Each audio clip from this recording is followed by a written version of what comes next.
సరే ఇక్కడ మనం గమనించినట్లయితే పౌలు భక్తుడు మంచి సంగతి చెప్తా ఉన్నాడు. ఏం చెప్తా ఉన్నాడంటే తన ఆత్మీయ జీవితంలో చిన్నవాడైనటువంటి యవనస్తుడైనటువంటి తిమోతికి ఒక సంగతిని చెప్తా ఉన్నాడు. ఏం చెప్తా ఉన్నాడంటే, తిమోతి, నేను నాకు అప్పగించినటువంటి పని నేనేం చేశానంటే ఏం చేశాను, ఐ హ్యావ్ అకంప్లిష్డ్ అంటాడు. I have finished my race, నా పరుగు నేను కడముట్టించాను. ఆ తర్వాత ఇంకేమంటాడంటే I have kept my faith అంటాడు కదా. I have kept the faith అంటాడు. అంటే నా విశ్వాసాన్ని నేను కాపాడుకున్నాను అంటాడు. దానికంటే ప్రాముఖ్యంగా మొదటి వచనంలో ఏమంటారంటే I have fought the good fight. Good fight అంటే కంటే కూడా గ్రేట్ ఫైట్ అని మనం అనొచ్చు. గుడ్ ఫైట్ అంటే మంచి పోరాటమే, కానీ నేనంటాను గొప్ప పోరాటం పోరాడాడు పౌలు భక్తుడు. కొంచెం నేను యాడ్ చేస్తూ ఉన్నాను కదా. అయితే పౌలు సరే 3 వచనాలు మనం మిగతా 2 వచనాల గురించి మనం మాట్లాడడం ప్రభుచితమైతే వచ్చే వారం వచ్చే వారం మనం మాట్లాడతాం. మొట్టమొదటిగా ఏంటంటే I have fight the good fight అంటున్నాడు. నేను మంచి పోరాటాన్ని పోరాడాను అని చెప్తా ఉన్నాడు కదా. మనం కూడా ఈ లోకంలో అనేక పోరాటాలని యుద్ధాలని చూస్తూ ఉన్నాం. రీసెంట్గా ఒక యుద్ధం అయిపోయింది కదా. నాకు మనకు చెప్తావా? కరెంట్ అఫైర్స్ లేవు నీకు. కరెంట్ అఫైర్స్ ఉండాలి, నేర్చుకోవాలి అవి. న్యూస్ మనం చూడాలి అప్పుడప్పుడు. పాకిస్తాన్కి మనకి యుద్ధం వచ్చింది. బై గాడ్స్ గ్రేస్ ప్రార్థనలు బట్టి, ఆ తర్వాత మన నాయకత్వాలను బట్టి వాళ్ళు ఏం చేస్తూ వచ్చారంటే యుద్ధ నివారణ చర్యలు పూనుకున్నారు. సరే, మొత్తానికి కేఏ పాలు లేకపోతే ట్రంప్ మొత్తానికి ఇద్దరు దిగారు. ఇద్దరు దిగి ఏం చేశారంటే యుద్ధ నివారణ చర్యలకి పూనుకున్నారు. సరే, కథ సమాప్తం అయిపోయింది. ఇంకా చాలా ఇప్పుడు ఇంకొక యుద్ధం మొదలైంది, ఐపీఎల్ యుద్ధం కదా. మొన్నటి వరకు జరిగినటువంటి ఆ యుద్ధం వల్ల ఐపీఎల్ మ్యాచ్లు కూడా ఆగిపోతూ వచ్చాయి. మళ్ళీ ఏమైందంటే ఇప్పుడు ఏమంటారు, ప్లే ఆఫ్స్ సమరం అని ఇస్తా ఉన్నాడు పేపర్లు. ప్లే ఆఫ్స్ సమరం అంటే యుద్ధమే అది కూడా కదా. ఇంకా ఆత్మీయ జీవితంలో సరే బయట వాళ్ళకే కాదు, మనకు కూడా ఎన్నో పోరాటాలు ఉంటాయి. ఉదయమే మందిరానికి రావడానికి కొంతమందికి ఎలా ఉంటుందంటే యుద్ధం. ఎలా ఉంటుంది? యుద్ధం. తర్వాత కొంతమంది వంట చేయటం అనేది ఒక పెద్ద యుద్ధం. ఉద్యోగస్తులకి ఉద్యోగం. ఇంకా బయట ఉండే వాళ్ళని గమనిస్తే న్యాయం కొరకు వాళ్ళు ఏం చేస్తూ ఉంటారు, పోరాటాలు చేస్తూ ఉంటారు. కొంతమంది హక్కుల కొరకు పోరాటాలు చేస్తూ ఉంటారు. కొంతమంది వారికి ఉన్నటువంటి విధుల కొరకు పోరాటాలు చేస్తూ ఉన్నారు. మా ఉద్యోగస్తుల్లో ఇప్పటికి కూడా 317 అనేటటువంటి ఒక జీవో ఉంది. దానిపైన కూడా కోర్టుల్లో ఏం చేస్తూ ఉన్నారంటే పోరాటాలు, యుద్ధాలు చేస్తూ ఉన్నారు. అంత మాత్రమేనా, ఇంకా చిన్నపిల్లల విషయం అయితే వాళ్ళు కూడా అనేక పోరాటాలు చేస్తూ ఉంటారు. వాళ్ళకి కావాల్సినవన్నీ కొనివ్వాలని, నచ్చిన ప్రదేశాలకు తీసుకువెళ్ళాలని, ఇట్లా ఆయా ఏజ్ గ్రూపులను బట్టి, ఆయా పరిస్థితులను బట్టి ప్రతి ఒక్కరు కూడా ఈ లోకంలో ఏం చేస్తూ ఉన్నారంటే పోరాటం చేస్తూనే ఉన్నారు. అయితే మన పోరాటం వేరైనది. మన పోరాటం ఎలాంటిది? వేరైనది కదా. మన పోరాటం చాలా డిఫరెంట్ పోరాటం. ఇది లోక సంబంధమైనది కాదు, లోకానికి సంబంధించినటువంటి విషయాల కొరకు కాదు. ఆ తర్వాత దేని కొరకైందంటే ఆత్మ సంబంధమైనటువంటి పోరాటం మనది కదా. అయితే ఈ పోరాటం మనం చేయగలమంటే దేవుడు ఏమంటున్నాడంటే మీకు పోరాటం నేను ఏం చేస్తాను, మీకు యుద్ధం ఎలా చేయాలో నేను నేర్పుతాను అని చెప్తా ఉన్నాడు. అదే చదువుకున్నాం కదా 144 కీర్తన మొదటి వచనంలో, I will teach you how to fight అంటున్నాడు. ఇక్కడ నాకు ఆశ్రయ దుర్గమ్మగు యెహోవా సన్నతింపబడుగాక. ఆయన నా చేతులకు యుద్ధమును, నా వ్రేళ్లకు పోరాటమును నేర్పువాడై ఉన్నాడు. నిజంగా నువ్వు పోరాడదలుచుకుంటే ఆత్మీయ యుద్ధంలో దేవుడు ఏం చేస్తాడంటే మనకు యుద్ధాన్ని నేర్పుతాడు. ఒక అద్భుతమైన పాట రాస్తా వచ్చాడు.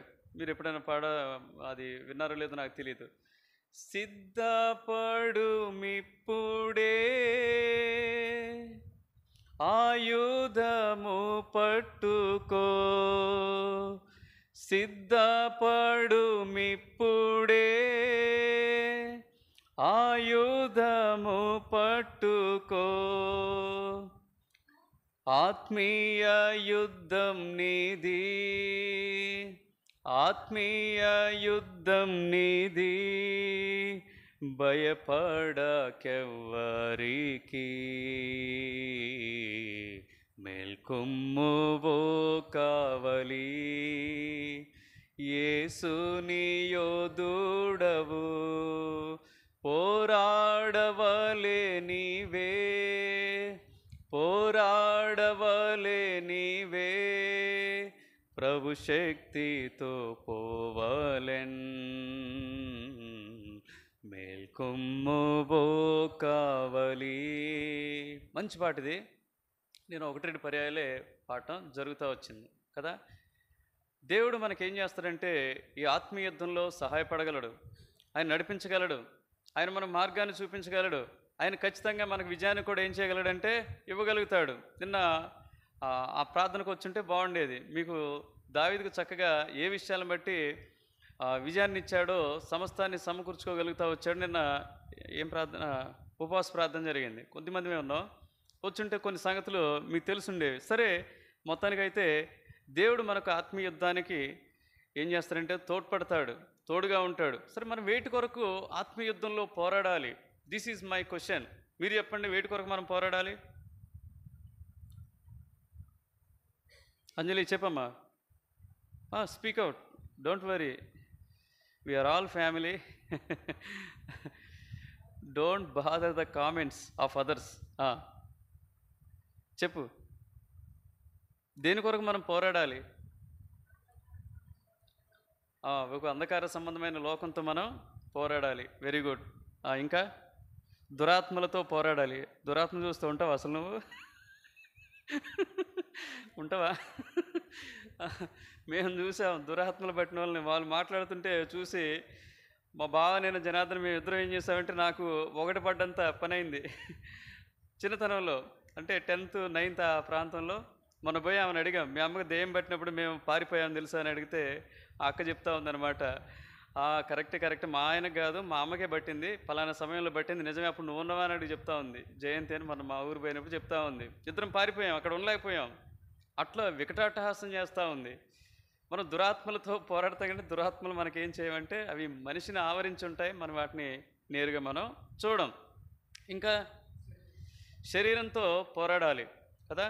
ఒక ఆయన అంటాడు, డిఎల్ మూడి గారు ఏమంటారంటే, నాకు ఈ లోకంలో ప్రధాన శత్రువు ఎవరంటే మై ఫ్లెష్ అంటాడు.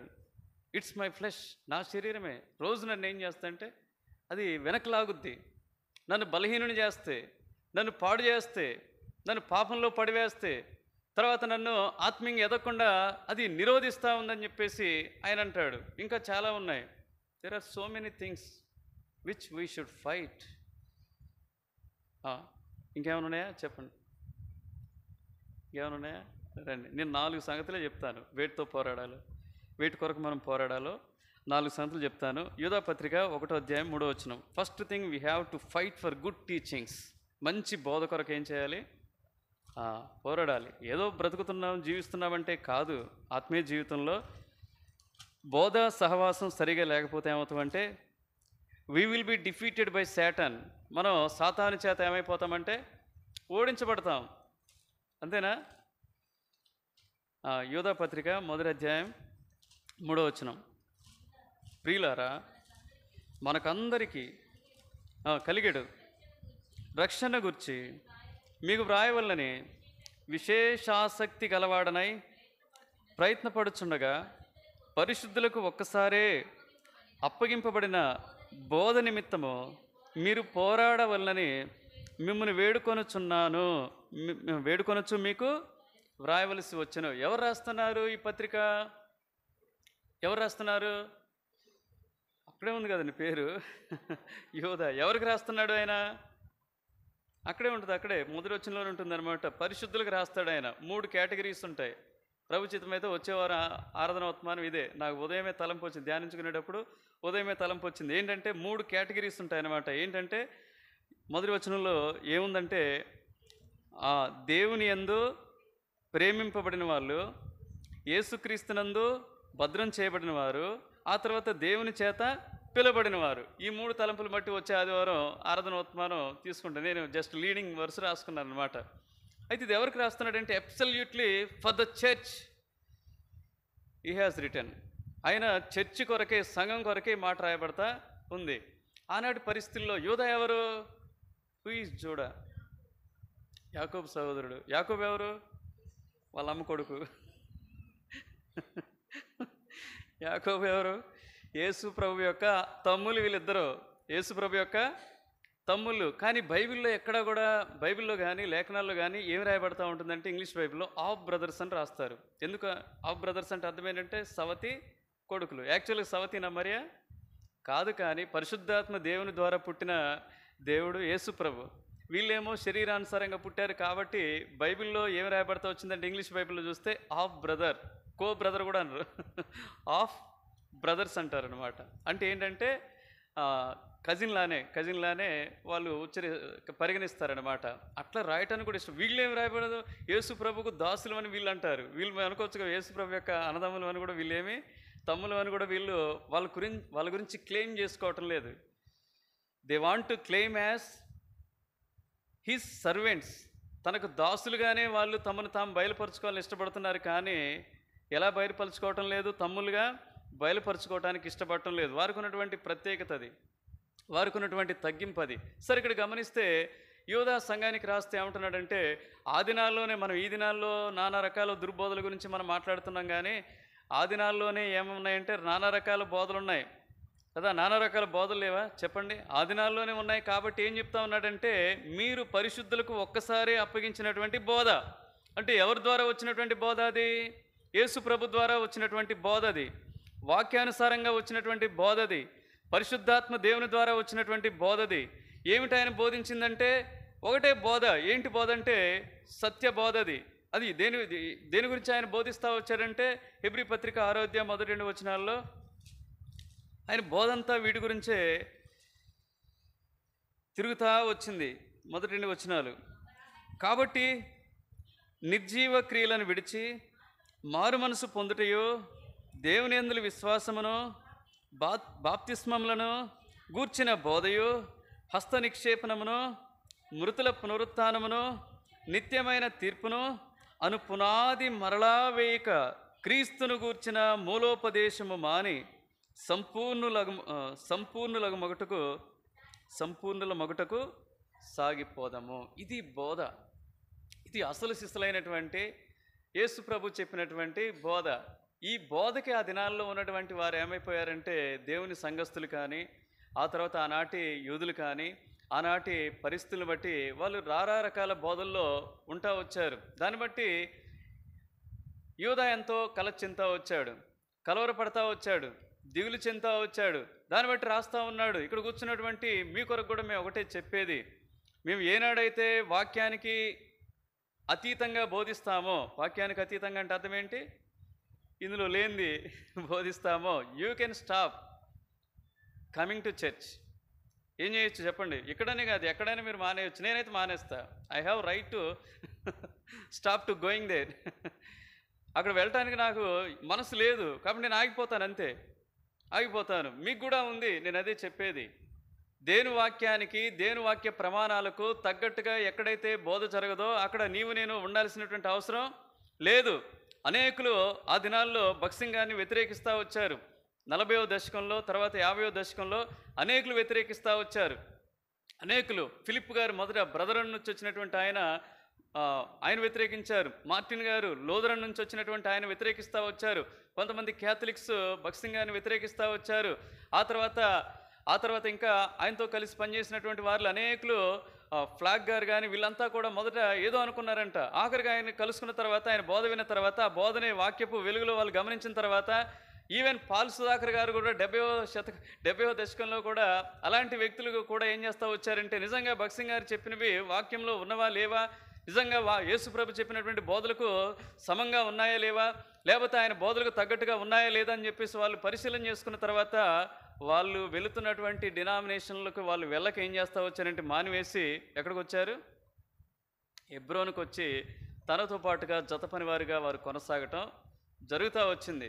కాబట్టి ఆత్మీయ జీవితంలో మనం అనుకోవచ్చు నానా రకాల బోధలు ఉన్నాయి కదా. పరిశీల బోధ, శాస్త్రుల బోధ ఏంటి? వాళ్ళు చెప్తారు కానీ చేయరు. ఇదొక రకమైన బోధ. ప్రకటన 2:14 వచ్చినానికి వచ్చేసరికి నికోలాయితుల బోధ ఉంది. వాళ్ళు ఏంటంటే లోకాన్ని అనుభవించవచ్చు, ఎట్ ది సేమ్ టైం దేవుని కూడా మనం అనుభవించవచ్చు అంటారు. అదే ప్రకటన 2వ అధ్యాయం 15వ వచనంలో రాయబడుతూ వచ్చింది బిలాము బోధ. బిలాము బోధ ఏంటంటే ఏంటి చెప్పండి? డబ్బు కొరకు ఏదైనా, ఫర్ ఎగ్జాంపుల్, నువ్వు నా నచ్చలే, నువ్వు నా నచ్చలే. ఫర్ ఎగ్జాంపుల్ ఇక్కడ ఉన్న వాళ్ళు కూడా ఎవరికో నచ్చలే. ఇప్పుడు వీళ్ళు వచ్చి ఏం చేస్తారంటే ఆయన నువ్వేం చేయాలంటే ఎట్లయినా సరే వాక్యం ద్వారా ఏం చేయాలి, ఆటం బాంబు వేయాలి. ఏం వేయాలి? ఆటం బాంబు వేయాలి చెప్తారు. వాళ్ళ దగ్గర డబ్బులు తీసుకుంటా, ఇప్పుడు నీ గురించి ఏం చేస్తా, అదే కదా బిలాం చేసింది. బిలాం చేసింది దుర్నీతి వలన వచ్చు లాభమును అపేక్షించి అన్నాడు. దానికి సంబంధించినటువంటి బోధలు చేస్తూ వచ్చారు.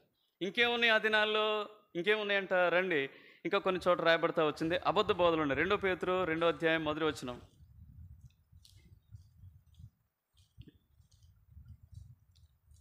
2వ అధ్యాయం మొదటి వచనం. మరియు అబద్ధ ప్రవక్తలు ప్రజల్లో ఉండిరి, అటువలనే మీలోనూ అబద్ధ బోధకులందరూ వీరు తమ్మును కొనిన ప్రభువును కూడా విసర్జించుచు తమకు తామే శీఘ్రముగా నాశనము కలుగు చేసుకొనొచ్చు నాశనకరమగు భిన్నాభిప్రాయములను రహస్యముగా బోధించుదురు. ఇప్పుడు శ్రీరణ వాళ్ళు సరే ప్రభు చిత్తం ఉంటే అక్కడ వెళ్తారు, లేకపోతే మనతోనే ఉంటారు. సరే తర్వాత సంగతి ఇంకా let us wait upon the God, దేవుని మీద మనం వేద్దాం. కానీ సరే ఇప్పుడు అక్కడ వెళ్తారు. అక్కడ నాకు తెలుసు, ఆ పుస్తకాలను నేను చదివాను. ఆ పుస్తకాలను చదివిన రీతిలో ఏంటంటే ఒక ఆయన అక్కడికి వచ్చి బోధించాడంట. బోధిస్తే దాదాపుగా 200 టైమ్స్ ఎవరి గురించి చెప్తా వచ్చారంటే దేవదాస్ సాయి గారి గురించి చెప్తా వచ్చారంట. 1, 2, 3 పర్యాయాలు ఎవరి గురించి వచ్చిందంటే ప్రస్తావన యేసు ప్రభు గురించి వచ్చిందంట. అంటే ఎంత బాధ కలుగుద్ది.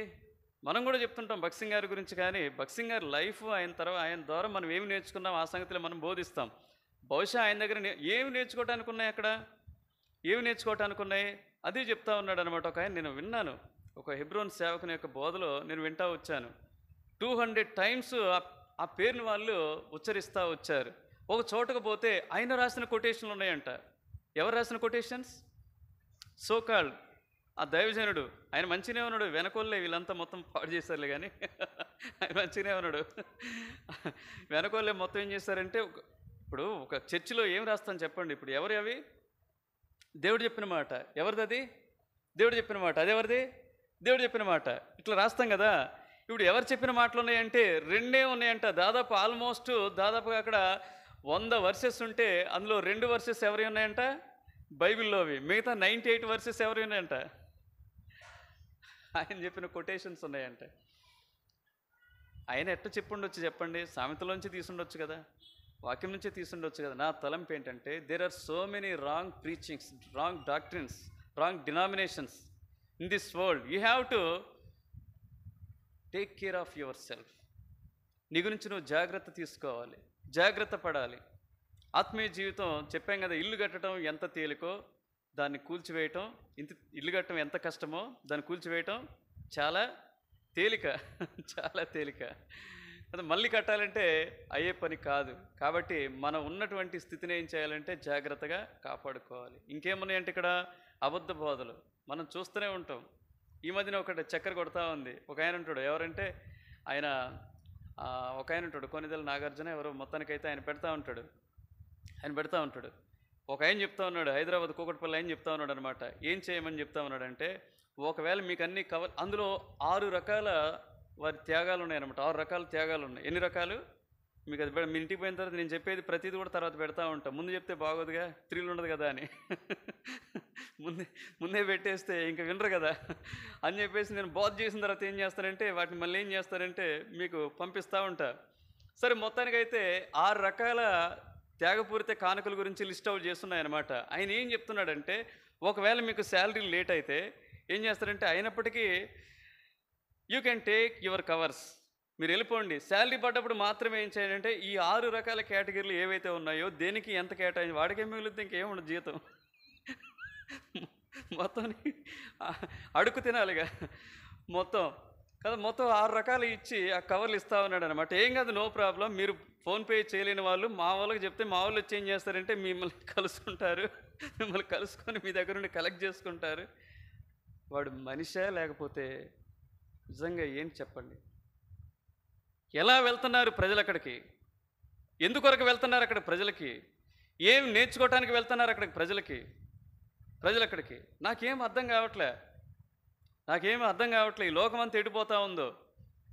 అదే యేసు ప్రభు కఠినంగా బోధిస్తే చాలామంది ఉన్నారంట. తర్వాత తర్వాత తర్వాత తర్వాత తర్వాత తర్వాత మొత్తం కూడా వెళ్ళిపోతూ ఆఖరి పేతురు అన్నాడు, నువ్వు కూడా బోధాం చూస్తున్నావు అంటే, ఎక్కడ పోవాలయ్యా, ఎక్కడికి పోలేను, నిత్య జీవం గల మాటలు నీవు ఒక్కడవే చెప్తావంటాడు.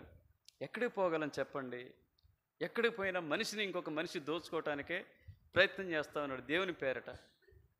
జాగ్రత్త సుమా, జాగ్రత్త సుమా. ఒక క్రమం కలిగినటువంటి సహవాసం, క్రమం కలిగినటువంటి ఆరాధన, క్రమం కలిగినటువంటి ఏంటి డినామినేషన్, క్రమం కలిగినటువంటి బోధ ఎక్కడైతే ఉందో దాన్ని గట్టిగా పట్టుకో. నువ్వు ఇచ్చినటువంటి ప్రతి రూపాయి కూడా దేవునికి ఏం కావాలంటే దేవుని కొరకు ఖర్చు చేయబడాలి. You have to check yourself. ఇవన్నీ ఎగ్జామిన్ చేసుకోవాలి. ఇవన్నీ ఎగ్జామిన్ చేసుకున్న తర్వాతనే you have to choose the fellowship.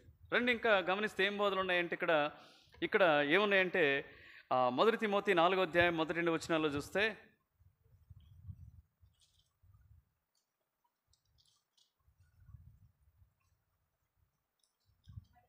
అయితే కడవరి దినములలో కొందరు అబద్ధికుల వేషధారణ వలన మోసపరచు ఆత్మల యందును దయ్యముల బోధ యందును లక్ష్యముంచి విశ్వాస భ్రష్టులగుదరని ఆత్మ తేటగా చెప్పుచున్నాడు. అయ్యా, దయ్యాల బోధ అంటే అర్థం ఏంటంటే ఇక్కడ ఏం చెప్తా ఉన్నాడంట, వేషధారణ వేసుకుంటారు.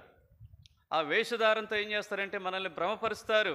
మా దగ్గర దేవుడు ఉన్నాడు, మేము ప్రార్థన చేస్తే జరుగుతాయి, మా దగ్గర పరిశుద్ధాత్మ దేవుడు ఉన్నాడు, పరిశుద్ధాత్మ దేవుడే మమ్మల్ని నడిపిస్తాడని చెప్పేసి భ్రమ కల్పిస్తూ ఉంటారు. అనేకులు చిక్కుకున్నారు. అనేకులందరూ ఇరుక్కొని బయటికి రాలేక తర్జన పడతా ఉన్నారు. జాగ్రత్త సుమా. ఆ తర్వాత ఇంకేంటి, ఇప్పుడు నూతనంగా వచ్చింది ఏంటంటే వర్ధిల్లే స్వార్థ పరిచర్య. అన్నీ నీకేంటంటే అంటే బ్లెస్సింగ్స్. నువ్వు తిరుగుతున్నావా, దేవుడు నిన్ను దీవించును గాక అంటాడు. నువ్వు వ్యభిచారంలో పట్టబడ్డావా, కొనసాగుతున్నావా, దేవుడు నిన్ను కరుణించును గాక, నిన్ను ఆదరించును గాక అంటాడు. ఇదే ఇక పరిచర్య. ఇదే నీకేం కావాలంటే దాదాపుగా బోధలో దాదాపుగా నీకు మొత్తం బ్లెస్సింగ్. సోది చెప్పేటోడికి మీరు ఎప్పుడైనా సోది చెప్పించుకున్నారా? తెలుగు జోష్యం ఏం మనుషులండి మీరు, ఎప్పుడు చెప్పించుకోలేదా? వాడు చెప్పేవన్నీ 99% మీకు అన్నీ ఏమవుతాయి చెప్పండి? ఎంత హాయిగా ఉంటాయంటే మధురంగా ఉంటాయి కదా. కలవకుండా ఎట్లుంటాయి చెప్పండి? అన్నీ అట్లే చెప్తాడనమాట. అన్నీ అట్లా బ్లెస్సింగ్స్. మనకేమనిపిస్తుంది, ఇదిరా అసలైన సహవాసం. ఇన్ని రోజులు ఎక్కడ నేను ఐ మిస్డ్ సో మచ్ కదా, నేను ఎంత లాస్ అయిపోయాయి ఈ లోకంలో అని చెప్పేసి ఏం చేస్తామంటే కనెక్ట్ అయిపోతాం, ఈజీగా కనెక్ట్ అయిపోయి నష్టపోతూ ఉన్నారు ప్రజలు. అందుకని అక్కడ ఎక్కువ మంది ఉంటారు. యథార్థంగా బోధించే స్థలాల్లో ఎలా ఉంటారంటే తక్కువ మంది ఉంటారు. ఎందుకు అక్కడ బోధ ఎక్కువ ఉంటుంది, పాటలు తక్కువగా ఉంటాయి. అక్కడ బోధ ఎక్కువగా ఉంటుంది, మ్యూజిక్ తక్కువగా ఉంటుంది. అక్కడ బోధ ఎక్కువగా ఉంటుంది, ఇంకేముండవు. అన్ని ప్రకటనలకు ఒక 15 నిమిషం, ఎక్కడ ప్రకటనలో 1 నిమిషమే. ప్రకటనలకి 2-3 వచ్చి మళ్ళీ ఏం చేస్తూ ఉంటారు, దానికి పోటీ. దానికి కూడా ఏం చేస్తారంటే పోటీ. అన్న మీరు చెప్పాలి. ఆయన అనుకుంటాడు, నన్ను మించిన లేడుగా, నేను అక్కడ ప్రకటన చేస్తేనే వచ్చే వారం కార్యక్రమాలన్నీ జరుగుతాయి, లేకపోతే జరగవు. ఇది ప్రాధాన్యత. ఏది ప్రాధాన్యత నీకు? ఇదే కావాల్సింది? స్థానమా నీకు కావాల్సింది? పొజిషన్ నీకు కావాల్స్తే there are so many churches, they will give you position. Whenever you go into the church they will give you wonderful position according to your economical position. అర్థమైందా? నీకున్నటువంటి ఆర్థిక పరపతిని బట్టి నీకేమిస్తారంటే మంచి స్థానాన్ని దేవుని సంఘంలో ఇస్తారు. Whereas we don't give such position in our churches. Only we see the spiritual life. ఆత్మీయ జీవితాన్ని పరిగణలోకి తీసుకుంటాం, ఆత్మీయ జీవితాన్ని బేరీజు వేస్తాం. దేవుని సంఘాన్ని నడపగలడా? దేవుని సంఘానికి ఆయన బోధ ద్వారా ఆదరణ, క్షేమాభివృద్ధి, హెచ్చరిక, పురుకొల్పు కలుగుతాయా లేదా? We will examine. ఏది ప్రాముఖ్యం? ఇంకా బోధ విషయానికి వచ్చేసరికి ఏమైపోతున్నారు ఇప్పుడు? జస్ట్ ఏంటంటే 45 minutes బోధ, ఇంకా దానికి కూడా తగ్గిపోద్ది. మిగతాదంతా సాంగ్స్. ఇంకేమంటారంటే అన్న ఇట్లా వర్షిప్, మోకరించి వర్షిప్, ఇదంతా ఏంటి? ఇంకా పాతకాల పద్ధతి. Let's worship by standing and praising Lord like this. ఇట్లా ఊగిపోతూ ఉంటారు. ఒక పాట పెడితే మొన్న అదే పెడతా ఉన్నాడు కదా, అదే మ్యూజిక్ పెట్టాడు. ఆఖరికి మనది ఏమైపోయిందంటే స్ట్రక్ అయిపోయింది. అది పెట్టడానికి లేదు. ఎందుకంటే అది రష్యా వాడు బ్యాన్ చేసినటువంటి మ్యూజిక్ మనం పెట్టింది సాతానికి పెట్టింది. అది ఏం చేస్తా వచ్చారంటే అసలు సాగర్ని నిలవనీయలేదు వాళ్ళు. ఆ యూత్ మీటింగ్ రోజు నిలవనికండి, అది బ్యాక్గ్రౌండ్ అది పెట్టండి, బ్యాక్గ్రౌండ్ అది పెట్టండి. పాపం ఈయన వెతికి వెతికి అది పెట్టేసరికి ఆఖరికి ఏమైందంటే వాడు దాన్ని ఏం చేస్తా వచ్చాడంటే మన వీడియోని ఇప్పటికి కూడా అట్లే ఉంది, బ్లాక్ చేశాడు. ఎందుకు కారణం ఏంటంటే కాపీ రైట్స్ లేవు దానికి. దాన్ని వాడుకోవడానికి అనేక దేశాల్లో ఆ సౌండ్ని దాన్ని ఏం చేస్తూ వచ్చారంటే ఆ బ్యాక్గ్రౌండ్ స్కోర్ని బ్యాన్ చేస్తూ వచ్చారు. మరి వీళ్ళకెట్ట దొరికిందో తెలియదు, గుదిమల్ల వాళ్ళకి. దాన్ని పట్టుకొచ్చి ఇక్కడ పెట్టారు. చెప్పట్లేదు, వాక్యానికి ప్రయారిటీ తక్కువ. There is much chaos in the churches. గందరగోళం, గలిబిలి. అది కాదండి, బోధ నీకు సరిగా ఉందా లేదా చూసుకోవాలి. ఏ బోధ అంటాడు? 1 తిమోతి 6వ అధ్యాయము 1 తిమోతి 6వ అధ్యాయం 3, 4, 5, 6 వచనాలు చదవండి. తీసామమ్మా 6వ అధ్యాయము. ఎవడైనను మన ప్రభువైన యేసుక్రీస్తు యొక్క హితవాక్యములను దైవభక్తికి అనుగుణ్యమైన బోధను అంగీకరింపక భిన్నమైన బోధను ఉపదేశించిన ఎడల వాడేమియో ఎరగక తర్కములను గూర్చియో వాగ్వాదములను గూర్చియో వ్యర్థముగా ప్రయాసపడుచు గర్వాంధుడగును. వీటి మూలముగా అసూయ, కలహము, దూషణలు, దురనుమానములను, చెడిపోయిన మనస్సు కలిగి సత్యహీనులై దైవభక్తి లాభసాధనమనుకుని మనుషుల వ్యర్థ వివాదములను కలుగుచున్నవి. సంతుష్టి సహితమైన దైవభక్తి గొప్ప లాభసాధనమై ఉన్నది కదా. సంతుష్టి, హితబోధ, మంచి బోధ. ఎక్కడైతే వాక్యానికి లోబడి వాక్య ప్రమాణాలు తగ్గించకుండా ఆ బోధలో ఉండు, ఆ బోధ కొరకు పోరాడు. ఒకవేళ బోధలో నుంచి ఎవరైనా తప్పిపోయినట్లయితే వారందరినీ కూడా ఏం చేయాలంటే క్రీస్తు యొక్క బోధలోనికి తీసుకురావడానికి. ఆయన బోధ ఎలాంటిదంటే 1 యోహాను పత్రిక 2వ యోహాను పత్రికలో 1వ అధ్యాయం ఉంటుంది. అందులో మాట రాస్తాడు 9-10 వచనాల్లో. ఏంటా బోధ అంటే క్రీస్తు బోధయందు నిలిచి ఉండక దానిని విడిచి ముందుకు సాగు ప్రతివాడును దేవుని అంగీకరింపినవాడు, ఆ బోధయందు నిలిచియుండువాడు తండ్రిని కుమారుని అంగీకరించువాడు. ఎవడైనను ఈ బోధను తేక మీ వద్దకు వచ్చిన ఎడల, ఎంత ఎంత కఠినంగా చెప్తా ఉన్నాడంటే ఆ ఇంటి కూడా రానివద్దు అని చెప్తా ఉన్నాడు. ఇంట చేర్చుకొనవద్దు, శుభమని వానితో చెప్పవద్దు. ఎంత కఠినంగా చెప్తా ఉంది. చాలామంది నాతో పాటు కలిసి పనిచేద్దామని, లేదా వాళ్ళు పెద్దోళ్ళు అయి ఉండొచ్చు, వాళ్ళతో పాటు కలిసి పనిచేయాలని నన్ను కోరతా వచ్చారు. నేను 1-2 పర్యాలు వాళ్ళ మాటలే తెలిసిపోతాయి. ఎందుకు మీకు ఒక ప్రశ్న, ఎందుకు ఇంతమంది ఉన్నారు కదా వీళ్ళతో కలిసి పని చేయొచ్చు కదా అంటే, దే విల్ మ్యానిపులేటర్స్. గుర్తుపెట్టుకోండి, వాళ్ళు ఏం చేస్తారంటే మన ఆలోచనలు ఏం చేస్తారు, మారుస్తారు. మన విధానాలు కూడా ఏం చేస్తారంటే మారుస్తారు కదా. అది నాకు ఇష్టం లేకనే అనేకులతో కలిసి పనిచేయటం లేదు.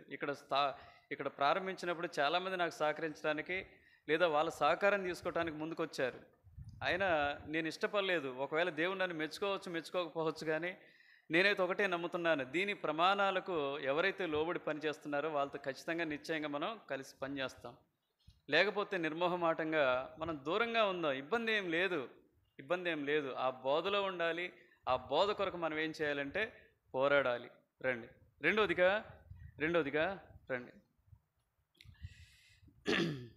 ఎఫెసీ పత్రిక 6వ అధ్యాయం 12వ వచనం.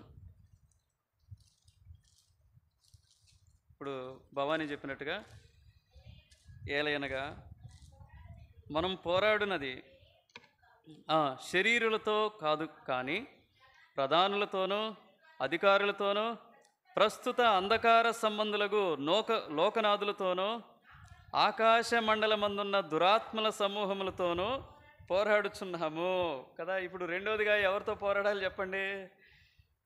సేన కదా. 2000 దెయ్యాలు ఉన్నాయంట. 2000 కాదు, కొన్ని కోట్ల దెయ్యాలు ఈ లోకానికి వచ్చాయి. గుర్తుపెట్టుకోండి. ఎన్ని వచ్చాయి? కోటాను కోట్ల దేవదూతల్లో 1/3 వంతు అంటే అర్థం ఏంటి? కోట్లలోనే లెక్కించాలి దాన్ని కూడా. ఎన్ని ఉన్నాయి దెయ్యాలంటే? చాలా ఉన్నాయి దెయ్యాలు. అవన్నీ కిందికి వచ్చాయి. ఎవడో లూసిఫర్ ద్వారా. ఇప్పుడు వాడితో మనం పోరాటం ఈ లోకంలో. ఒకసారి చాలామంది ఏం చేస్తారంటే ఈ లోకంలో మనం కొంతమందిని మనం గద్దించినప్పుడు వాళ్ళు అనుకుంటారు, వీళ్ళేమో యేసు ప్రభు నమ్ముకున్నారు, దేవుడు ప్రేమమయుడు అంటారు, దేవుడు ప్రేమించి ప్రాణం ఇచ్చాడంటారు, ఇతరుల్ని ప్రేమించమని చెప్తారు. కానీ వీళ్ళు ఏం చేస్తున్నారు, నన్ను ద్వేషిస్తున్నారు అనుకుంటారు. మనం ద్వేషించేది ఎవరిని చెప్పండి? వానిలో ఉన్నటువంటి దురాత్మకు సంబంధించినటువంటి లక్షణాలన మీరు చెప్పండి, మీరే చెప్పండి. మనిషిని కాదు మనం ద్వేషించేది, మనిషిలో ఉన్నటువంటి చెడు లక్షణాలని. ఫర్ ఎగ్జాంపుల్, ఒకసారి స్కూల్లో నేను లంచ్ అయిపోయింది, మంచిగా ఆ రోజు మంచి భోజనం చేస్తూ వచ్చాను, కూర్చున్నాను బూర్గంపాడులో. కూర్చునగానే ఒక బ్యాచ్ వెళ్ళిపోయింది. ఏ బ్యాచ్ అంటే స్మోకింగ్ బ్యాచ్. ఎవరుంటారు మీరు అనుకోవచ్చు, టీచర్లు అంటే చాలా మంచోళ్ళు, పవిత్రులు, నీతిమంతులు, యథార్థవంతులు అనుకోవచ్చు. అలా మర్డర్లు చేసిన వాళ్ళు కూడా ఉన్నారు. అర్థమైందా? అయితే ఏం చేస్తూ వచ్చారంటే ఈ స్మోకింగ్ బ్యాచ్ బయటికి పోయి వచ్చి ఏం చేసిందంటే అందులో ఒక ఆయన వచ్చి చాలా క్లోజ్గా వచ్చి ఇట్లే ఉండి మాట్లాడుతూ ఉన్నాడు. ఆ దుర్గంధం అంతా ఏమవుతా ఉందంటే వెదజల్లబడతా ఉందన్నమాట. పరిమళ భరితమైనటువంటి సువాసన వెదజల్లబడతా ఉంటే నేను వెంటనే అన్నానన్నమాట, దయచేసి మీరు నోరన్న గడుక్కోండి, లేకపోతే ఇక్కడి నుంచి అయినా వెళ్ళండి, లేకపోతే తర్వాత నాతో మాట్లాడండి. ఐ డోంట్ బేర్ అని చెప్పాను. నేను ఇది భరించలేను, నాకు అసలు మామూలుగానే ఏది అగిపుల్ల గీస్తేనే మనకేంటంటే ఆ స్మెల్ చాలామందికి, నాకే కాదు మీకు కూడా పడదు వాసన ఏదో రకంగా వస్తుంది, మనకి ఇష్టం ఉండదు అని చెబితే ఆయన ఇదే క్వశ్చన్ రేజ్ చేస్తూ వచ్చాడు. మాట్లాడితే చర్చిలో ఉంటాడు, దేవుని పని అంటాడు, దేవుని ప్రేమిస్తారంటాడు, వీళ్ళని ప్రేమించాలని చెప్తావాడు, మరి తోటి మనిషినే ఏం చేస్తూ ఉన్నాడు. అప్పుడు మరలా నేను ఏం చేస్తూ వచ్చానంటే ఆ సంగతి తెలిసి మరలా నేను అతని దగ్గరికి వెళ్ళి ఏం చేస్తూ వచ్చానంటే, అయ్యా నువ్వంటే నాకు ఎలాంటి ద్వేషమో లేదు, నేను నిన్ను ప్రేమిస్తున్నాను, మన స్కూలు స్టాఫ్ అందరి కొరకు కూడా ఇన్ఫ్యాక్ట్ నేను ప్రార్థన చేస్తాను, కానీ నాకు నచ్చనిది ఏంటంటే ఈ లోకానికి ఒకడున్నాడు, వాడు ఏం చేస్తాడంటే బ్యాడ్ రోలర్,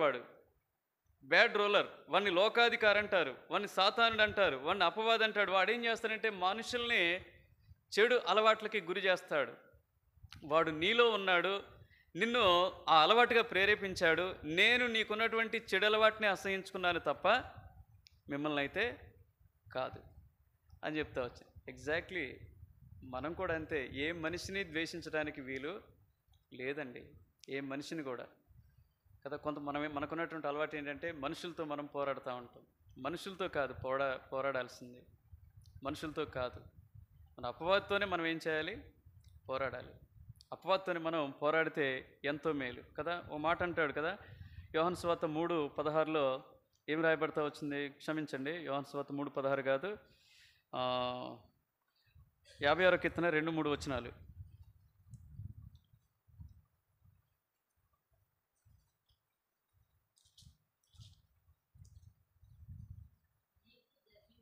అనేకులు గర్వించి నాతో పోరాడుతున్నారు, దినమెల్లా నా కొరకు పొంచి ఉన్నారు, వారు నన్ను మృంగవల్లని ఉన్నారు. చాలు ఒక మాట చాలు. ఇప్పుడు ఎవరి మాట చెప్తా ఉన్నారంటే, సరే ఇక్కడ దావీదే చెప్తా ఉన్నాడు.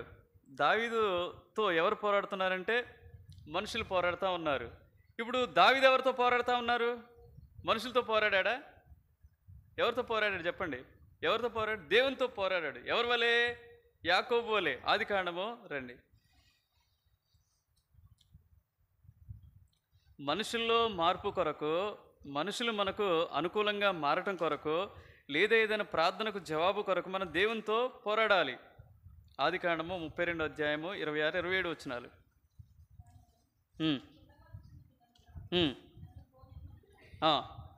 అతడు నేను పోనీనను యాకోబని చెప్పాను. అప్పుడు ఆయన, నీవు దేవునితోనూ మనుషులతోనూ పోరాడి గెలిచితివి గనుక ఇక మీదట నీ పేరు ఇశ్రాయేలే కానీ యాకోబు అనబడదని చెప్పాను. అందుకనే హోషేయ గ్రంథం 12వ అధ్యాయం 3వ వచనంలో మగసిరి గలవాడే దేవునితో ఏం చేస్తూ వచ్చాడని రాయబడతా వచ్చింది. దేవునితో పోరాడి గెలిచిన వాడు యాకోబు. మనం ఏ విషయాన్నైనా సరే ఏం చేయాలంటే దేవునితో పోరాడాలి, ప్రార్థనలో పోరాడాలి, ఆత్మీయంగా పోరాటం జరిపి విజయాన్ని పొందుకోవాలి తప్ప నేరుగా మనుషులతో ఏం చేయకూడదంటే కయ్యాలు కానీ, కవింపులు కానీ, వివాదాలు కానీ పెట్టుకోకూడదని దీన్ని బట్టి మనకు అర్థమవుతూ ఉంది. దేవుడు వాళ్ళని మార్చగలుగుతాడు. ఒక ఎగ్జాంపుల్ నేను చెప్తాను. జాన్ వెస్లీ మెథడిస్ట్ ఉద్యమానికి నాయకుడు. మెథడిస్ట్ అంటే మొత్తం కూడా ఏంటంటే రూల్స్ అండ్ రెగ్యులేషన్స్, పద్ధతులు. మెథడ్స్ అంటే పద్ధతులు. అలాంటి నాయకుడు ఒకనాడు ఒక కళ ద్వారా దేవుడు ఆయన సంధిస్తాడు. ఆ కళ మీకు అనేక పర్యాలు నేను చెప్తా వచ్చాను. ఆ కళలో చక్కగా తన శిష్యులు, తనని వెంబడించేవారు, తన స్వార్థ ద్వారా రక్షింపబడినవారు అంతా కూడా జాన్వేసులు వెనక నడుస్తూ ఉంటారు.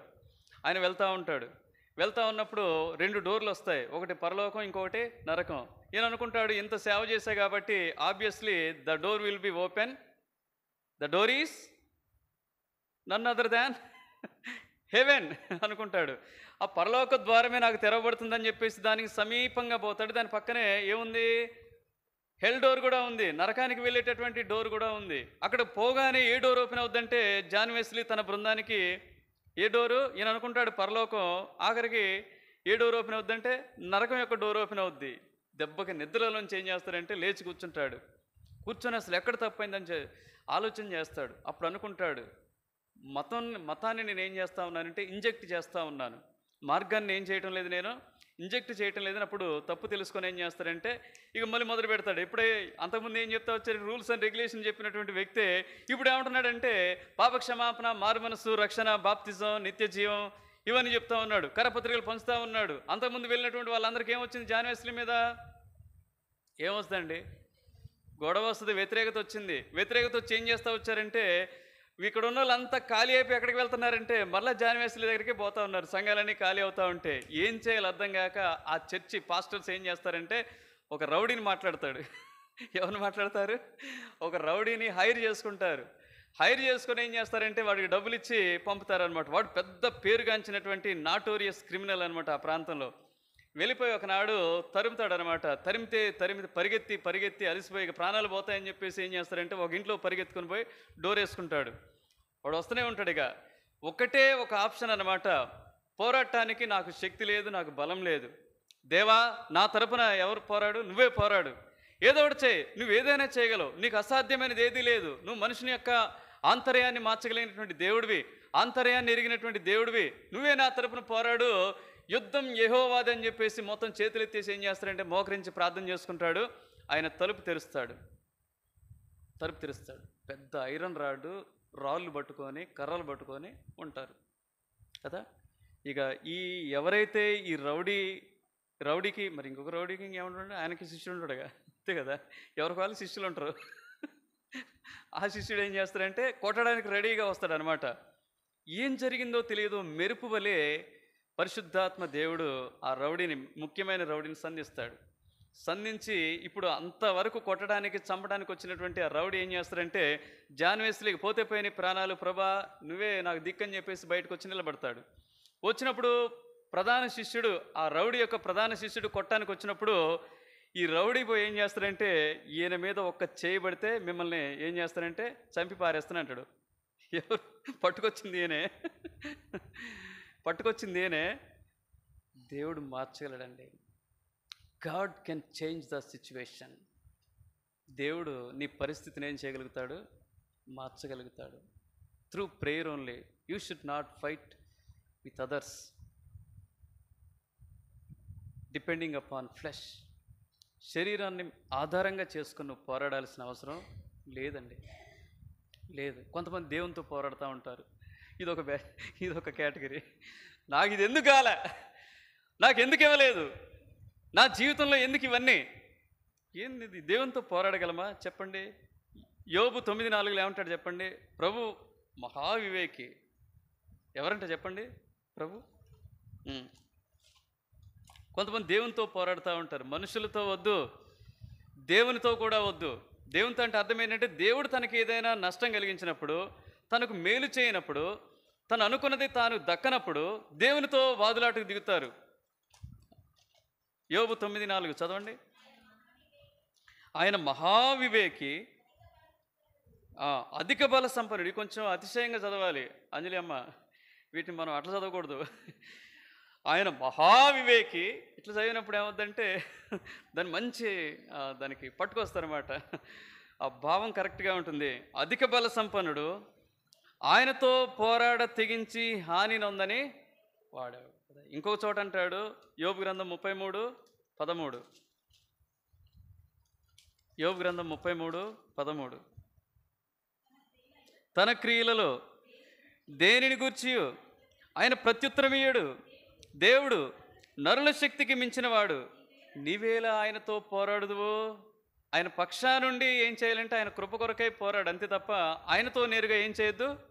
పౌలు అదే చేస్తూ వచ్చాడు. నేను అనుకుని దేవుని పని చేస్తున్నాను, దేవుని తరపు నేను పోరాటం చేస్తున్నాను, దేవుని తరపునే మా మనుషులను చంపుతున్నాను, దేవుని తరపునే సంఘాన్ని హింసిస్తున్నాను, దేవుని కొరకే నేను నిలబడ్డాను, దేవుడు నన్ను సాధనంగా వాడుతున్నాడని పౌలు అనుకున్నాడు. పౌలును సంధించిన తర్వాత దేవుడు అన్నటువంటి మాట ఏంటి? అపోస్తుల కార్యాలు 26వ అధ్యాయంలో ఒక మాట ఉంటుంది. మీరు ఎప్పుడైనా చదివితే అపోస్తుల కార్యాలు 26వ అధ్యాయం 14వ వచనం తీసారా? 26:14 చదవండి. మేమందరమును నేలపడినప్పుడు సౌలా సౌలా నన్నెందుకు హింసించున్నావు? మునికోలలకు ఎదురు తనుట నీకు కష్టమని హెబ్రీ భాషలో ఒక స్వరం నాతో పలుకుట. అంటే మునికోళ్ళు అంటే అర్థం ఏంటి? నాగలి కర్రు, నాగలి కర్రు. కర్రుకి ఎదురుగా ఎవరన్నా కోపం వచ్చి ఒక దెబ్బ కొడితే ఏమవుద్ది? కుచ్చుకుంటుందండి, గాయపరుస్తుంది, నష్టపోతాం. అదే చెప్తా ఉన్నాడు. దేవునితో కాదు, దేవుని పక్షానికి వచ్చాయి, దేవుని ఆశ్రయించు, దేవుని పాదాలు పట్టుకో, దేవుని కృప కొరకై వేడుకో, అప్పుడు మేలు. ఇంకా మనం ఎవరితో పోరాడాలి? లోకంతో పోరాడాలి, తప్పదు. ఆ తర్వాత శరీరేచ్ఛలతో పోరాడాలి, తప్పదు కదా. తర్వాత ఇంకెవరు? అపవాదితో కూడా మనం పోరాడాలి. వాడికి చోటిస్తే కష్టం, వాడికి చోటిస్తే పోరాటం ఇంకేముంటుంది చెప్పండి? వాడు మనం ఒకటే పక్షం అయిపోతాం, ఇంకా పోరాటాలు ఉండవు జీవితంలో, రాశిలే ఉంటాయి, అంతే కదా. అందుకనే ఎఫ్సి 4:20 ఉంటాడు చెప్పండి, మీరు అపవాదికి చోటియకుడి. వాడు భయపడాలంటే, వాడితో పోరాడాలంటే, వాడిని ఓడించాలంటే, వాడికి ఏ రకంగా కూడా మన జీవితంలో సినిమాల రూపంలో కానీ, సీరియల్ రూపంలో కానీ, బూతుల రూపంలో కానీ, మోసం రూపంలో కానీ, అబద్ధాల రూపంలో కానీ, అన్యాయం రూపంలో కానీ, కోపం రూపంలో కానీ, ద్వేషం రూపంలో కానీ, క్షమించని కొంతమంది ఏం చేస్తారంటే, నువ్వు అప్పుడు అట్లా చేసావు, నువ్వు అప్పుడు అట్లా చేస్తే ఎట్లా క్షమిస్తారు? ఎప్పుడు? 10 ఏళ్ల క్రితం. ఎప్పుడు? 10 వాక్యాలని గుర్తులేవు. సిగ్గుపడాల్సిన సంగతుల్లో 10 వాక్యాలు గుర్తులేవు. ఏం గుర్తుంది? ఫలానా రోజున మీ నాన్న ఏమన్నాడో తెలుసా? ఫలానా రోజున మీ అమ్మ ఏమన్నదో తెలుసా? ఫలానా రోజున మీ అక్కోళ్ళు ఏమన్నారో తెలుసా? 10 వాక్యాలు నీకు గుర్తులేవు, కానీ ఏం గుర్తుంది? ఆ ఒక్క మాట. పనికి మాలినటువంటి చెత్త జీవితం. ఏం ఆత్మీయంగా ఎదిగినట్టు క్రైస్తవ జీవితంలో? యేసు ప్రభు ఏమన్నాడు చెప్పండి? మీరు నన్ను క్షమిస్తే మీ పాపాలన్నీ కూడా ఏం చేస్తాను? నేను క్షమిస్తాను అన్నాడు. మళ్ళీ మనం ఏం చేస్తూ ఉంటాం? ప్రభువుల్లో తాగుతూనే ఉంటాం. ఒక పీపా దాగుంటాం, ఇప్పటికీ పరివర్తన లేదు, మార్పు లేదు. ఓ పీపా కదా, పీపా, వాటిని ఏమంటారు? కిరోసిన్ పీపాలు అనేవాళ్ళం అప్పట్లో. స్టోరు రేషన్ సరుకులు ఇచ్చేటటువంటి పీపాలు కనపడే. ఇప్పుడు ఏమంటారు? డ్రమ్ అనుకోవచ్చు. ఒక డ్రమ్ తాగుతూనే ఉన్నాం, కానీ దేవుని యొక్క జీవాన్ని పొందుకోలేకపోతున్నాం. దేవుని యొక్క జీవం అంటాం, దేవుని యొక్క రక్తాన్ని. దాన్ని ఏమంటాం మనం చెప్పండి? దేవుని యొక్క జీవం. ఆ జీవం మనలో ప్రవహించాలనే అది తాగుతాం. ఎక్కడ జీవం ఉంది? స్వజీవం పనిచేస్తూ ఉన్నది. తప్పు కదండి. ఇవన్నీ మనం ఉంటే ఇంకెట్లా చెప్పండి? అపవాదికి మనం చోటిచ్చిన వాళ్ళం కాదా? మీరే చెప్పండి కదా. ఒక చోట మేము ఒక దెయ్యం పట్టిన చెప్పాను, పణితాపురంలో వెళ్తే ఆ దెయ్యం పట్టినటువంటి స్త్రీని పట్టుకొస్తే అద్భుతమైన సాక్ష్యం. దానిలన్న పణితాపురం ఎప్పుడైనా వెళ్ళండి, ఇంటికి పోతే మంచి భోజనం పెడతాడు, నాటుకొనే వస్తాడు కదా. గృహకూడిక పెడితే ఏం పెట్టేది కదా. ఒకళ్ళు కాకరకాయ కూర పెట్టారు మాకు. కాకరకాయ అంటేనే చేదు. పెడితే నాతో వచ్చిన జూనియర్ ఏమంటాడంటే, అన్న గుడ్లు చేయమని రాదంటాడు. మన ఇద్దరు గుడ్లు బీగుతారు అక్కడికి పోతే. అడగటాలు లేవు, తింటమే. అడగటాలు లేవు, ఇట్లాంటి నాతో రావద్దని చెప్పాక. నాతో నువ్వు రావద్దు కదన్న, ఎక్కడ పోయినా చికెన్ అని పెడతారు, ఏదైనా పెడతారు, ఏంటన్న కాకరకాయ కూర పెట్టారంటాడు. గమ్మున మూసుకొని తినమని చెప్పాను. ఎవరు మూసుకొని తింటమే తప్ప ఇంకా నువ్వు అవి అడిగావా, ఇంకోసారి నాతో కూడా రావద్దని చెప్తానని చెప్పా. ఏముండదుగా. కానీ ఆయన ప్రేమ గొప్పది, ఆయన ప్రేమ ఉన్నతమైందనమాట. ఆ ఇంట్లో దేవుడు నిశ్చయంగా ఉన్నాడు కదా. ఖచ్చితంగా ఏం చేస్తారంటే, ఎవరైనా సరే సామాన్య ఒక పరిచారకుడు వచ్చినా, ఒకవేళ సేవకుడు వచ్చినా, పెద్ద వ్యక్తి వచ్చినా ఏం చేస్తాడు చెప్పండి? ఖచ్చితంగా ఏదో ఒకటి మంచి శ్రేష్టమైనటువంటి భోజన పదార్థాలను ఆయన ఏర్పాటు చేసేది అనమాట.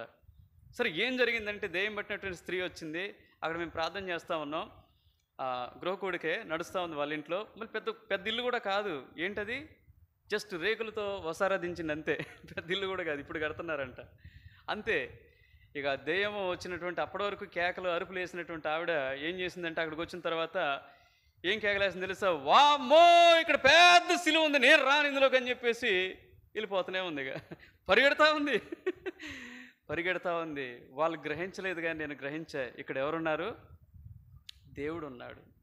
దేవుని యొక్క సిలువ వారింట్లో ఉంది. సిలువ జీవితం వారింట్లో ఉంది. సిలువను వెంబడించే జీవితం వారింట్లో ఉంది. అది నేను గుర్తెరగలిగాను. అన్నతో చెప్పాను, అన్న యూఆర్ బ్లెస్డ్ పీపుల్. ఒక దెయ్యమే పారిపోయిందంటే ఏంటి చెప్పండి? ఈనాడు మన స్వేచ్ఛగా మన దగ్గరగా మన చోటే బట్టేగా వచ్చేవి. దెయ్యమే పారిపోయిందంటే వాట్ ఏ వండర్ఫుల్ లైఫ్. ఈనాడు మనం అపవాదితో పోరాడాలంటే క్రింద ఇచ్చాడు, you have to wear full armour. సర్వాంగ కవచాన్ని ఏం చేయాలి? ధరించాలి. 7 ఉంటాయి సర్వాంగ కవచంలో. ఏంటవి? నువ్వు మంచిగా పోరాడాలంటే అక్కడ 7 ఉంటాయి. ఏంటవి చెప్పండి? అక్కడ రాయబడతా వచ్చింది ఎఫెసీ పత్రికలో. ఏం రాయబడతా వచ్చింది?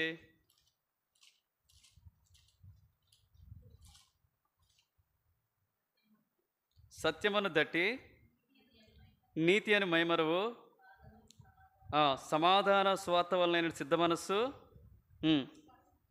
విశ్వాసం అనే డాలు, రక్షణైన స్థిరస్థానము, దేవుని వాక్యమున ఆత్మఖడ్గము, చివరిది బట్ నాట్ లీస్ట్ ప్రేయర్. ఇవి 7 ఎవరి జీవితంలో చెక్ చేసుకోండి. ప్రభువుల్లో పాలు పొందుతున్నావు. నువ్వు అపవాదితో పోరాడలేక ఎందుకు ఓడిపోతా ఉన్నావు? రోమా 16:20 ఎందుకు నీ జీవితంలో నెరవేరటం లేదు? ఊరికి మళ్ళీ వదిలివేస్తూ ఉంటాం. సమాధానకర్తయగు దేవుడు శీఘ్రంగా సాతానుని మీ కాళ్ళ క్రింద చితుకు తొక్కించును. వదిలివేస్తూ ఉంటావు. కానీ లిటరల్గా ప్రాక్టికల్గా వాడిని ఏం చేయలేకపోతా ఉన్నావు? ఓడించలేకపోతాం కదా. వాడిని ఓడించగలుగుతావు. 7 ఏది లోపం ఉందో సరి చేసుకో, చక్కబెట్టుకో నీ జీవితాన్ని. రండి 3వదిగా 3 చెప్పి నేను ముగిస్తాను. 1 తిమోతి 6:12 మొదటగా దేని కొరకు పోరాడాలంటే మంచి బోధ సహవాసం కొరకు పోరాడు. దాంట్లో నిలిచిండు, దాని కొరకు ఇతరులు కూడా ప్రేరేపించు. 2వదిగా అపవాది వాని యొక్క సమూహంతో పోరాడు. మనుషులతో పోరాడొద్దు, దేవునితో పోరాడొద్దు. అపవాదితో పోరాడు. వాడు పరిగెత్తాడు. ఏమంటాడు? యాకోబు 4 అంటాడు కదా, అపవాదిని ఎదిరించడి. మొదటగా ఏమంటాడంటే దేవునికి లోబడి ఉండడి, అపవాదిని ఎదిరించడి. అప్పుడు వాడు మీ వద్ద నుండి పారిపోతాడు. వాడు ఉండడుగా, ఏ ఇంట్లో కూడా ఉండడు, ఎవరి జీవితంలో కూడా వాడు ఉండడు. 3వదిగా 1 తిమోతి 6:12 విశ్వాస సంబంధమైన మంచి పోరాడము. ఇప్పుడు దేని కొరకైనటువంటి పోరాటం చేయమంటున్నాడు? You have to fight for the eternal life అంటున్నాడు. You should fight for eternal life. దేవుడిచ్చేటటువంటి నిత్య జీవం కొరకైనటువంటి పోరాటం అయిపోయింది అనుకుంటారు చాలామంది. అగస్టిన్ జపకుమార్ గారు అదే చెప్తున్నారు కదా. ఒకవేళ నీకు నిత్య జీవమే కావాలంటే, ఒకవేళ నీకు పరలోకమే కావాలంటే, బీహార్లో అద్భుతమైనటువంటి పరిచర్య చేస్తా ఉన్నటువంటి అగస్టిన్ జపకుమార్ గారు మన చిన్న వీడియో పెడతా వచ్చాను. ఏం పెడతావు? ఒకవేళ అదే నీకు కావాలంటే నువ్వు బాప్తిజం తీసుకున్న తర్వాత ఎందుకు బ్రతుకుంటావు? ఎందుకు నిర్లక్ష్యంగా జీవించటం? ఎందుకు ప్యాసివ్గా ఉంటాం? ఎందుకు దేవుని సంఘానికి పట్టరానివానిగా ఉంటాం? దేవుని సంఘంలో ఎంతకాలం నిర్లక్ష్యంగా ఉంటాం? ఏ పని పాట లేకుండా దేవుని సంఘంలో కూర్చొని ఉంటాం దేనికి? ఒకవేళ బాప్తిజం ఇచ్చేటప్పుడే ఇంకొక 5 నిమిషాలు ముంచమంటే నువ్వు ఎట్లా రక్షణ పొందే కాబట్టి ఎక్కడ పోతావు? అర్థమైంది నేను చెప్పింది? అప్పుడే ఒక 5 నిమిషాలు ముంచితే అయిపోతుందిగా, దరిద్రం వదులుద్ది. నువ్వు నేరుగా పరలోకానికి పోతావు, నిత్య జీవానికి చేరుకుంటావు. నువ్వు రక్షింపబడి కూడా నీ వల్ల ఏమి కాకపోతే ఏం ఉపయోగం అంటాడు ఆయన. ఏం ఉపయోగం అంటాడు? నిత్య జీవం అంత సులువైంది కాదు. యోహాను 3:16 అంటాడు. ఏమంటాడు? దేవుడు లోకమును ఎంతో ప్రేమించును, కాగా తన అద్వితీయ కుమారునిగా పుట్టిన వాని యందు విశ్వాసం ఉంచువాడు నశింపక నిత్య జీవం పొందినట్లు ఆయన అనుగ్రహించిన అంటాడు. కానీ there are so many steps you have to step it. వాటి నువ్వు ఎక్కాలి, వాటి నువ్వు అధిరోహించాలి, వాటి నువ్వు అవలంబించాలి. ఏమిటవి? మొట్టమొదటిగా ప్రభు బలిలో పాలు పొందాలి. ఎవరు పాలు పొందాలి? అపోస్తుల కార్యాలు 2:42 ప్రకారం నీ జీవితంలో కుదురైన ఆత్మీయ జీవితం ఉంటే పాలు పొందాలి. అంతే కదా. యోహాను సువార్త 6వ అధ్యాయం 53-54 వచనంలో, ఎవరైతే నా శరీరాన్ని రక్తాన్ని సేవిస్తారో వారికి నిత్య జీవం అంటారు. ఎవరు పొందాలంటే సరైనటువంటి సహవాసం ఉన్న వాళ్ళు పొందితే మేలది కదా. పోరాడాలండి. నిత్య జీవం అంత తేలిక కాదు. ఏదో కచ్చీఫ్ వేసుకున్నంత తేలిక కాదు. కచ్చీఫ్ వేసుకున్నంత కాదండి, కాదు. ఆషామాషి కాదు. మనం చేస్తున్న భక్తి ద్వారా మనం ఏం చేయలేమంటే దేవుని మెప్పించలేం, దాన్ని స్వతంత్రించుకోలేం. అర్థమైందా? మనం చక్కగా ఉంటున్నాం. కానీ భక్సింగ్ గారి గురించి ఒక ఇన్సిడెంట్ నేను చెప్తాను. జెహోవా షమ్మా గురించి మీరు వినే ఉంటారు. దాని యొక్క స్థాపన కొరకైనటువంటి పోరాటం ఎంతగా ఆయన చేస్తూ వచ్చాడో పుస్తకం చదివితే మనకు అర్థమవుద్ది అనమాట. 1947లో మనకు స్వాతంత్రం వచ్చిన తర్వాత ఆ జెహోవా షమ్మా స్థలమంతా కూడా ప్రభుత్వ స్వాధీనంలో ఉంది. అప్పటికే వాళ్ళు అక్కడ పరిచర్య మొదలుపెట్టి నడుపుతూ ఉంటే అది గవర్నమెంట్ ఏం చేస్తూ వచ్చిందంటే స్వాధీనం చేసుకున్న తర్వాత ఒక సింధీ వ్యక్తి ఏం చేస్తూ వచ్చారంటే 138,000కు వేలంపాటలో ఆ స్థలాన్ని ఏం చేస్తూ వచ్చారు. 138,000కు వేలంపాట వేస్తే ఆ వేలంపాటలు ఆయన కొనుక్కున్నాడు. ఆ సింధీ వ్యక్తి కొనుక్కుంటే మరి వీళ్ళు ఏం చేయాలి? వికెట్ చేయాలా లేదా? వికెట్ చేయాల్సిన సమయం వచ్చింది. వీళ్ళు ఎక్కడ పోవాలో తెలియదు. వేల మంది ఉన్నారు, వాళ్ళ దగ్గర డబ్బులు లేవు, ఏం చేయాలో అర్థం కావట్లే, దిక్కుతోసిన పరిస్థితిలో ఉన్నారు. అలాంటి పరిస్థితుల్లో దేవుడు వారికి ఒక వాగ్దానం ఇచ్చాడు. వారు నిర్లిప్తంగా ఉన్నారు. ఒకవేళ ఇది ఉంచుకోవడం దేవుని చిత్తమా కాదా అనేటటువంటి ఆలోచనలు వాళ్ళు ఉన్నప్పుడు యెహోషువ 18:3 ప్రకారం ఏం చెప్తా వచ్చాడంటే, నేను నీకు ఇవ్వబోతున్నటువంటి దేశాన్ని మీరు ఎంతకాలం స్వాధీనం చేసుకున్నట్లు తడవు చేస్తారు. అప్పుడు భక్సింగ్ గారు గ్రహించారంట, ఓహో ఇంత నిర్లక్ష్యంగా ఉన్నామే, ఆ స్థలాన్ని దేవుడు కోరుకున్నాడా, అది మాకు ఇవ్వాలని నిశ్చయించాడా, మరి దాన్ని తీసుకోవటం మా వల్ల కాదే. ఎప్పుడిది? 1947లో. ఇప్పుడిది 138,000 అంటే ఏంటి చెప్పండి? మాకున్నది మొత్తం అమ్మినా కావనుకుంటా, బహుశా మొత్తం అమ్మినా కావవి. 138,000 ఎంత కష్టం. అప్పుడు వీళ్ళు ఏం చేశారంటే ప్రార్థన చేసి సంఘానికి తెలియపరిచారు. అయ్యా, మరి మీరు అనుకుంటారు చాలామంది సంఘానికి భక్సింగ్ గారు తెలియచేయకుండా కాదు, బయట వాళ్ళకి తెలియజేసి అడుక్కుంటే ఇది QR కోడ్లు పెడితే తప్పు. దేవుని సంఘస్థులు, you are the part of the church.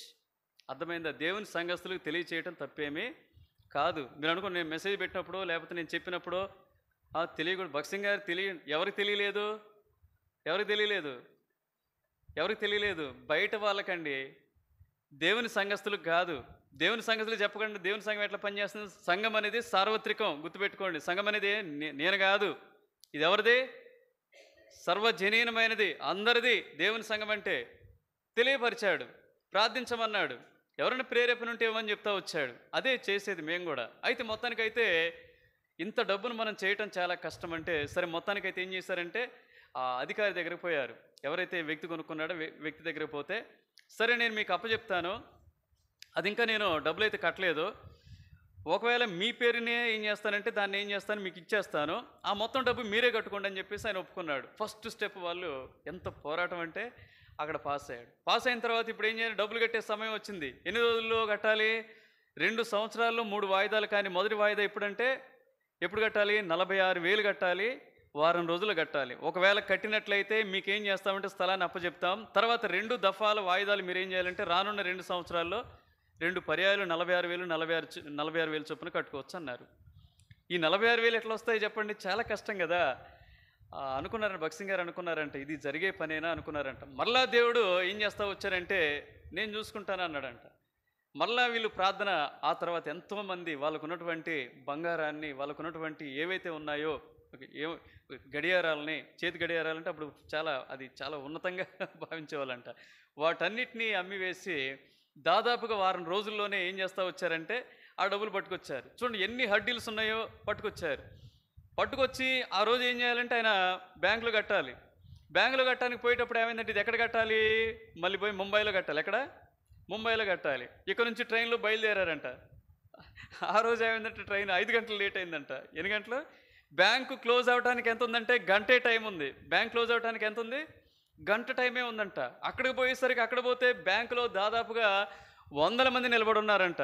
ఏం చేయాలో అర్థం కాలేదంట. ఇది మాకు దక్కదేమో అనుకొని చాలా బాధపడతా ఉన్నారంట. అప్పుడు బైబిల్ చేత పట్టుకొని ఏం చేస్తా వచ్చారంటే, బ్యాంక్ అధికారి కనపడేటట్టుగా ఈ బైబిల్ ఇట్లా పట్టుకొని గట్టిగా ఊపుతా ఉన్నాడంట. ఊపుతా ఉంటే బ్యాంక్ అధికారి ఏం చేస్తా వచ్చారంటే, ఆ వెనకున్నటువంటి బైబిల్ పట్టుకున్నటువంటి వ్యక్తి ఆయన త్వరగా ముందుకు రమ్మని చెప్పని చెప్తా వచ్చారంట. దేవుడు మన అక్కర్ల కొరకు భగత్ సింగ్ గారు ఏం రాస్తారంటే, అన్యులను కూడా మన కొరకు ఏం చేస్తాడు, వాడుకుంటాడు అన్నాడు. ఆ బైబిల్ పట్టుకున్న వ్యక్తిని, మనం బైబిల్ పట్టుకోవటానికి సిగ్గుపడతా ఉంటాం, పట్టుకుపోవటానికి సిగ్గుపడతా ఉంటాం. ఆయన అంటాడు, ఆ బైబిలే ఏం చేసింది, నాకు ఆ రోజు పర్మిషన్ ఇచ్చింది లోపలికి వెళ్ళటానికి. లోపలికి వెళ్ళాడంట. లోపలికి వెళ్ళిపోయి, నేను ఈ మంత్ రిటైర్ అయిపోతున్నాను, కానీ ఎందుకు మీ పని మొత్తం చేయాలని నాకు అనిపిస్తూ ఉందని చెప్పేసి టక్కన 10 నిమిషాలు టైం ఉంటే ఆ 46,000 కట్టుకొని రిసిప్ట్ ఇచ్చి, ఇక మీది అయిపోయింది, మిగతా 2 వాయిదాలు మీరు సకాలంలో కట్టుకోండి, లేకపోతే నష్టపోతారని హెచ్చరించి పంపించారంట.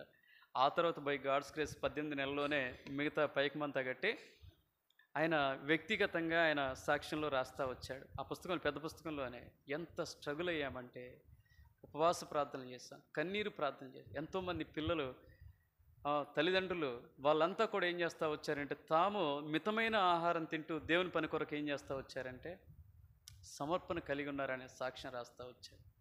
నా తలంపు ఏంటంటే, అంత ఆషామాషిగా దేవుని సంఘాలు విస్తరించలేదు, వ్యాపించలేదు. దీని వెనక ఎంతో ఏమున్నదంటే పోరాటం ఉన్నది.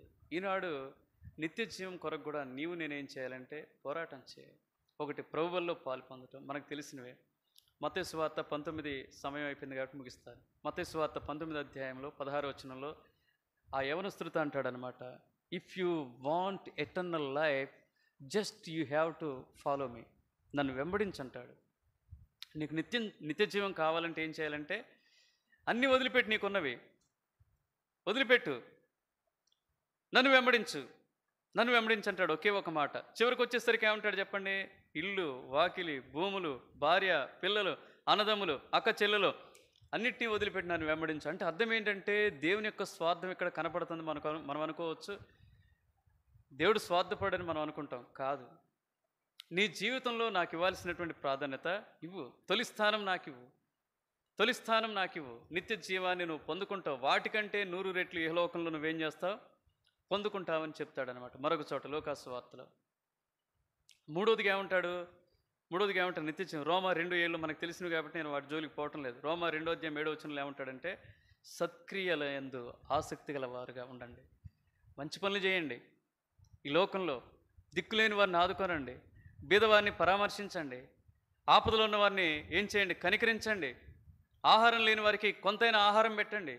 ఆ తర్వాత వస్త్రాలు లేని వారిని కొంచెం పట్టించుకోండి. ఆ తర్వాత హాస్పిటల్లో ఉన్న వారిని, రోగుల్ని మీరు దర్శించండి, వారిని పరామర్శించండి. ఈనాడు ఎలా ఉన్నారంటే, తల్లిదండ్రులే పిల్లల్ని చూడలేనటువంటి దుస్థితి అండి కదా.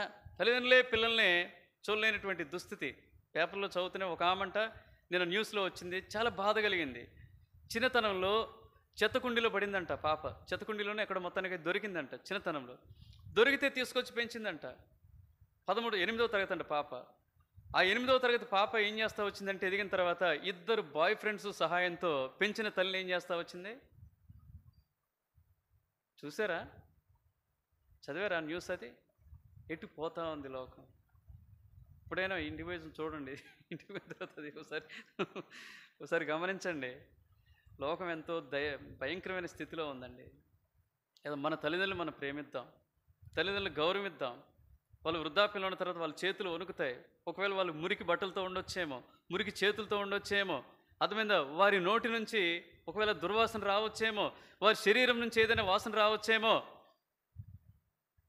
Let us not forget them. వాళ్ళని ఏం చేయొద్దు, వదిలిపెట్టొద్దు, విస్మరించవద్దు. వాళ్ళు సన్మానిస్తే ఉంటాడు చెప్పండి, నీకు దీర్ఘాయువు, నీకే కాదు నీ పిల్లలకి దీర్ఘాయువు. అర్థమైందా? నీకు పరలోకానికి నీకేం కలుగుతుందంటే నేరుగా నీకు ప్రవేశం కలుగుతుంది అంటాడు. నాకు ఆ సంఘటన చూసిన తర్వాత తల్లిని ఎట్లా అసహించుకుంటారండి? కష్టం కదా, బాధ అనిపించింది. కాబట్టి అలాంటి భయంకరమైన లోకంలో నేను బ్రతుకుతూ ఉన్నాం. కాబట్టి మనం నిత్య జీవం కొరకు ఈ లోకంలో ఏం చేయాలంటే కొన్ని ఆత్మీయ సోపానాలు అధిరోహించాలి. ఇంకా చాలా ఉన్నాయి, వాటి గురించి చెప్పడానికి సమయం లేదు. సరే, ఇప్పుడు మనం దేని కొరకు పోరాడాలి ముగించుకుందాం. 1, దేని కొరకు? మంచి బోధ, సహవాసం. రెండోది ఆత్మల సమూహంతో, మనుషులతో కాదు. మూడోది నిత్య జీవం కొరకైనటువంటి పోరాటం. ఏదో అయిపోయింది కాదు, రక్షింపబడ్డావంటే, మందిరం ఉందంటే, వచ్చి కూర్చున్నావంటే కాదు. ఇక్కడ ఒక క్రియాశీలకమైనటువంటి పాత్ర నీది ఉండాలి దేవుని మందిరంలో. నాలుగోది ఒకసారి నేను టచ్ చేసి ముగిస్తాను. లూకాసు వార్త 13:24. యాక్చువల్గా ఇది మంచి తలంపు, కానీ పంచుకోవటానికి సమయం లేదు, ముగిస్తాను.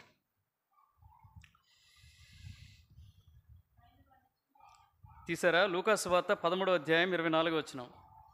ఆయన వారిని చూచి ఇరుకు ద్వారమున ప్రవేశింప పోరాడుడి. ఓకేనా? మనం ఎంచుకున్న మార్గం ఏంటి చెప్పండి? ఇరుకైందండి, ఇరుకైంది. అర్థమైంది?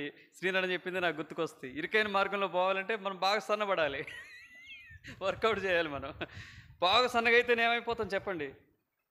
ఏమైపోతాం? అందులో దూరిపోతాం, లేకపోతే ఏమైతే ఇరుక్కుపోతాం. కొంతమంది అసలు రారిగా, కొంతమంది ఈ చెయ్యి ఆ చెయ్యి తగిలి రారిగా స్థూలకాయలు. కానీ కదా, మనం తగ్గించుకోవాలి, మనం ట్రిమ్ చేసుకోవాలి. ఆత్మీయ ట్రిమ్మింగ్ ఇది. అన్నిట్లో మితంగా, తగ్గింపు, దీనత్వం, సాత్వికత, నెమ్మది, ఇవి కలిగి మనం జీవిస్తే ఆ ఇరుకు మార్గంలో మనం ప్రవేశించగలుగుతాం. దాని కొరకు ఏం చేయాలంటే పోరాడాలి. దేవుడి తలంపులు దీవించిన కాక. శ్రీనన్న బల్ల ఇవ్వండి.